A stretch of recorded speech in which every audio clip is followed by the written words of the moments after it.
لیکن یہاں پہ سن لیجئے، اس کی بعد کتابیں ایسی ہیں، ابتدا کا جو دور ہے، ابتدائی دور،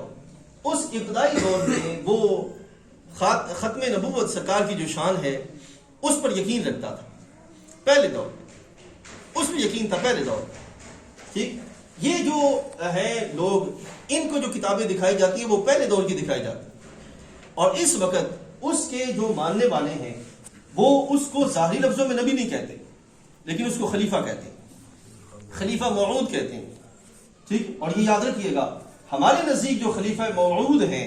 مسیح موعود تو حضرت مسیح علیہ السلام ہے، عیسیٰ علیہ السلام، خلیفہ موعود کے جن کا وعدہ کیا گیا وہ یہ بدبخت نہیں ہے، وہ ہیں حضرت امام مہدی محمد رضی اللہ تعالی عنہ۔ وہ ہیں جو قرب قیامت زمانے پر تشریف لائیں گے، وہ ہوں گے جن کے ابا جی کا نام بھی بتایا گیا، والدہ کا نام بھی بتایا گیا، جن کے قد و قامت بھی بتائی گئی، جن کے حوال سارے بیان کیے گئے، وہ ہوں گے، وہ یہ ہیں، ٹھیک۔ اب اس کے لحاظ سے اس نے پہلے جو ہے وہ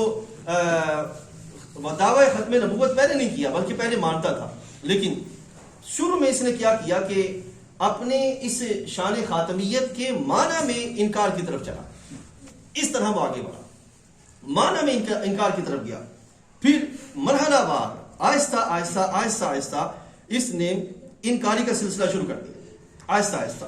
اور وہ کس طرح، اب وہ ایک بس تفصیل نہیں، سنیے کس طرح سٹیپ بائی سٹیپ آگے بڑھتا بڑھتا اس نے اپنے آپ کو نبی کا جو ہے وہ اعلان کیا۔ یاد رکھیے گا، نبی سٹیپ بائی سٹیپ نہیں ہوتا، نبی یا ہوتا ہے یا نہیں ہوتا،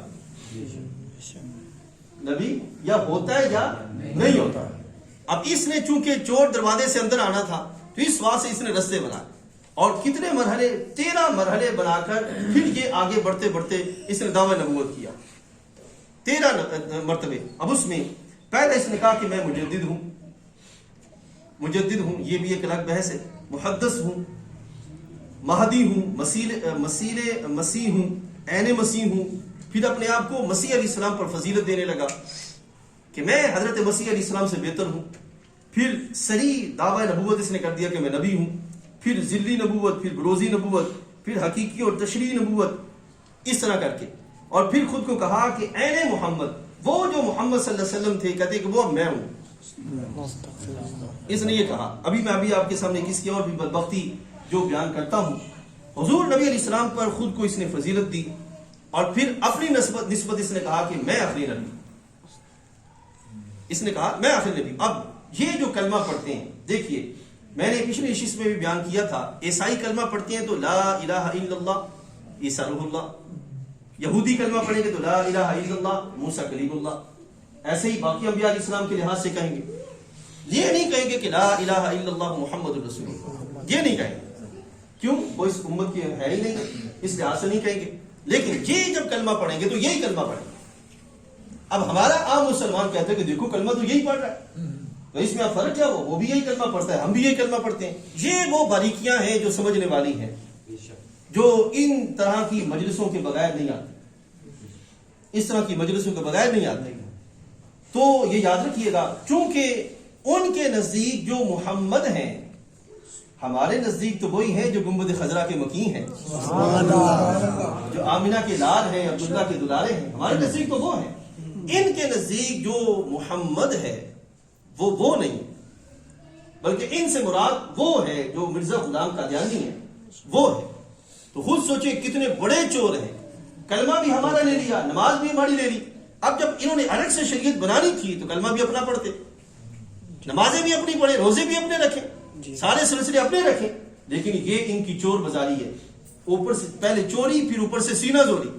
کہ سارا کچھ لے کر ہمارے درمیان رہ کر ہمارے لوگوں کو گمراہ کرنے کی کوشش کرتے ہیں۔ اور بہت سے لوگ ایسے جو ان کی جناب جا کے جناب آئے قرآن پاک ان کے پاس پڑھتے ہیں، اور اس طرح کی دوسری چیزیں ان کے پاس جا کے پڑھتے ہیں، کیوں؟ ان کو خبر نہیں ہوتی، اور یہ ظاہر ان کے سامنے یہ کرتے ہیں کہ جناب ہم کلمہ گو ہیں، لا الہ الا اللہ محمد رسول اللہ، مسلمان ہیں۔ تو ہمارا یہ واضح عقیدہ ہے کہ جو محمد ہیں صلی اللہ علیہ وسلم، وہ ہیں جن کے بارے میں رب نے فرمایا ما کان محمد ابا احد من رجالکم ولکن رسول اللہ وخاتم النبیین، یعنی کہ عبداللہ کے صاحبزادے حضرت آمنہ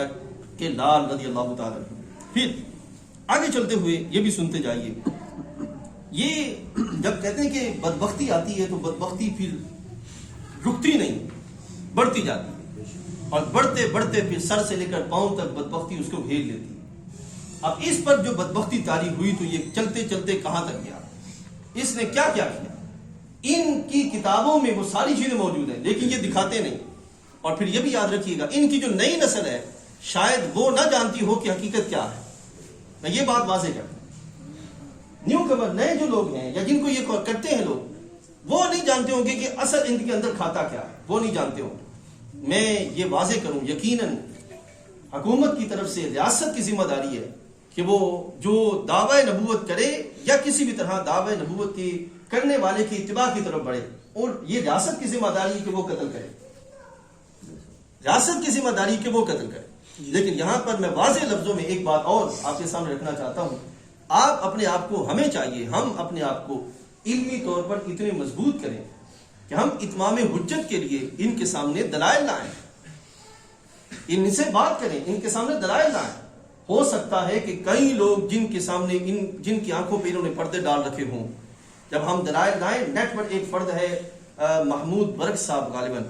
وہ پہلے قادیانی تھے پھر مسلمان ہو گئے، اور اب ان کی شان یہ ہے کہ وہ قادیانیوں کے پیچھے لگے رہتے ہیں، اور ہر وقت ہر دوسرے دن ہر تیسرے دن، پچھلے دنوں یہاں بھگت پورے سے انہوں نے کئی قادیانی مسلمان کیے۔ ٹھیک ہے، تو یہ ہم آپ کے سامنے رکھتے ہیں کہ ان کے ساتھ باقاعدہ دلائل ان کے سامنے بیان کیے جائیں، ان کو حقائق سے متوجہ کیا جائے، بتایا جائے کہ تم جس راہ پہ چل رہے ہو وہ راہ سیدھی گمراہی کی اور جہنم کی راہ ہے، اور جو سیدھی راہ ہے وہ راہ محمد رسول اللہ صلی اللہ علیہ وسلم۔ ٹھیک، اب بدبختی کے لحاظ سے یہ کدھر بڑھے، کہتے ہیں کہ بدبختی اس نے یہ کی کہ بدبختی میں جو رکا نہیں رہا بلکہ اس نے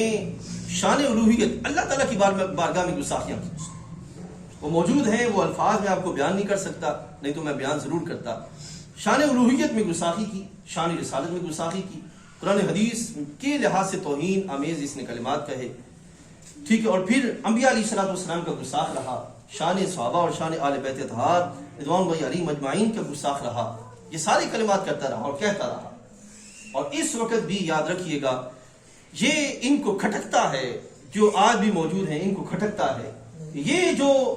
علماء درمیان موجود ہیں، یقین جانیے ہم آج بھی اس ذات کو سلام عقیدت پیش کرتے ہیں، یقیناً وہ ذات اللہ کی بارگاہ سے بڑے فضل والی تھی جو جاتے جاتے امت کو مضبوط سوچ اور مضبوط فکر دے گیا۔